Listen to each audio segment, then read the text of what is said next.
Welcome to the SMS overview for the version 7 import utility. In this video, we're going to discuss the conversion of your SMS connections into the new Win91 system. Before we talk about the conversion, a few new features in the new Win91.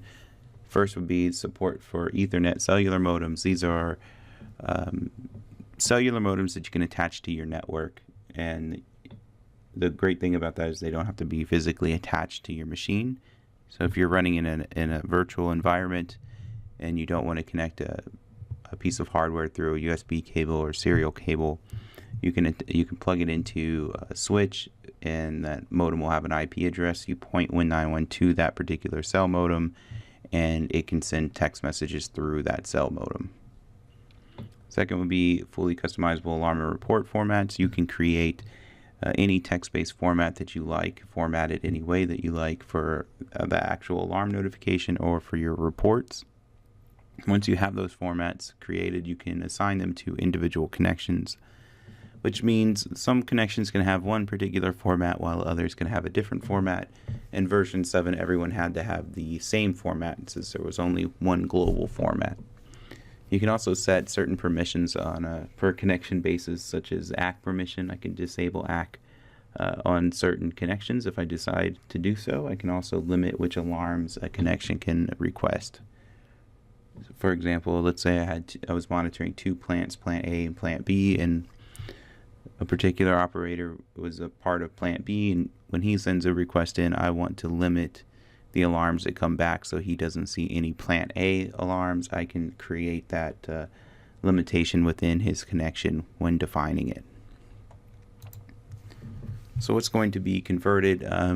Your SMS connections, your modem settings aren't going to be configured. We figured it wasn't worth bringing it over. You're likely going to be running this on a separate machine. Really, all you need to know is the port, the COM port that you're running your modem on, or the IP address if you are switching over to the Ethernet modem, which version 7 didn't support anyway. So here are your SMS connections. On the left we've got version 7, on the right we have the new Win91. First thing we're going to grab is the name. Notice that Tom Jones on the right has a :0 at the end of the name. The :0 represents the index of the connection under this phone book entry. So if you look on the left, it's the first connection in the list, so it is a 0. If I had a second SMS connection, I would have Tom Jones :1. The reason we're doing that is we can't have multiple SMS connections with the same name, but you could have that in version 7, so we needed a way to make them different. The acknowledgement code is going to be on this ACK options tab on the right in the new Win91, so we jumped over to that tab. So we're going to bring that over. If you want to disable acknowledgement, you can do that in the new Win91 here, or you can also allow your operators to ACK without a password, so they just need to type in the ticket number to ACK alarms. So back over to the connection definition, we'll grab the phone number and bring that over. We'll grab the country code and bring that over, and the schedule. So whatever schedule you had in version 7, we'll bring that over as well. That's everything that will be converted for SMS connections. Now we'll do a live demo so you can see the utility in action. Here we have version 7 and the new Win91 running on the same computer. I've got the configurator open. We'll take a look at what I've got configured for SMS connections. I'll open Tom Jones. He has an SMS connection. You can see his details here. And I also have Wayne Smith, and you can see his connection here. Again, we're not going to convert your gateway settings. If I had this set up, I'm not going to convert that anyway. Again, we think it's best for you just to set it up again, and likely you're not going to be running this on the same computer. Once I'm ready to run my conversion, I'll just launch the utility. It's going to find these files automatically if you are running on the same computer as version 7. If you're not, you'll need to manually browse for your INI file and your MDB file. Once you have those set, you can click Next. It's going to give you a summary of what's going to be converted. You can see my 2 SMS connections are in there. Once I'm happy with that, I will click Next to actually convert the configuration. This process should be pretty quick for this configuration file because it's relatively small. It'll obviously take longer the larger the configuration you are converting. Okay, great. It's finished. If there were any errors or if there's something it couldn't convert, I could take a look at this log file when I'm finished. Everything is good here, so we don't need to look at it. We'll go to the new Win911. Here it is. And we'll go into SMS and go into our connections.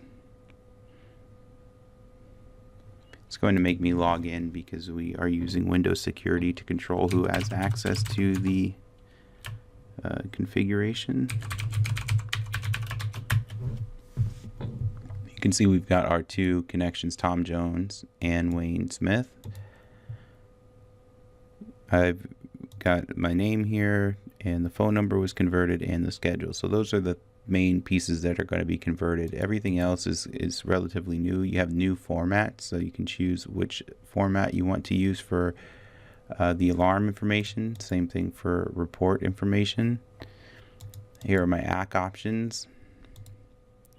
If I go into edit mode, I can see I have my acknowledgement code here. Again, if I don't want to use that, I can say ACK with ticket. So when I receive a text message, I only need to type in the ticket number, or I can say do not allow and they can't ACK at all. Here are the alarm request options I was talking about in the presentation earlier. If I want to limit which alarms this person can request, I can do that by label. So I select which alarms this user can get. So he can only request alarms that have a building 2 label on it. When he says give me all the alarms, that's all he's going to get. So that allows you to limit what he is being able to use. Utilizer shows you everywhere in the system that this particular connection is in use. In version 7 there was no way to do that. You just had to go to every group and look. A basic tactic is essentially a call out list or contact list from version 7. So I can see he is in all of these different contact lists. So if I wanted to go remove him from, if I needed to remove him from some contact lists, I can know where to go to remove him. I want to show you the gateway settings so that you can see what that is like. Since we didn't convert that, you need to give it a name. This is just some friendly name. I usually like to put in the carrier and then something like the phone number that the modem is using so that you know what phone number it will be sending from. So you can type that in there. If you're doing serial modems, you just need to type in the COM port. You can also browse for a COM port. If you're using the USB modems, you'll actually see the name of the modem. If you're using the serial modem, you just need to know which COM port to select. You choose which radio type that you're using, and then you can enable incoming. So I want to allow users to text back in, and I can also truncate messages to 70 characters. We did that mostly for an for international customers that can't have longer text messages. If you're not using one of the multi-tech or multi-tech modems that we support and you need to put in an additional initialization string, you can type that in here. You no longer need to type in initialization strings for the multi-tech modems because that's all handled on the back end. So everything that was in version 7, this stuff here, you don't need to mess with any of that if you are using those multi-tech modems. If you want to do some advanced settings for if you're using a non-multi-tech modem, you can change those here. If you're using the Ethernet modem, you would choose Telnet.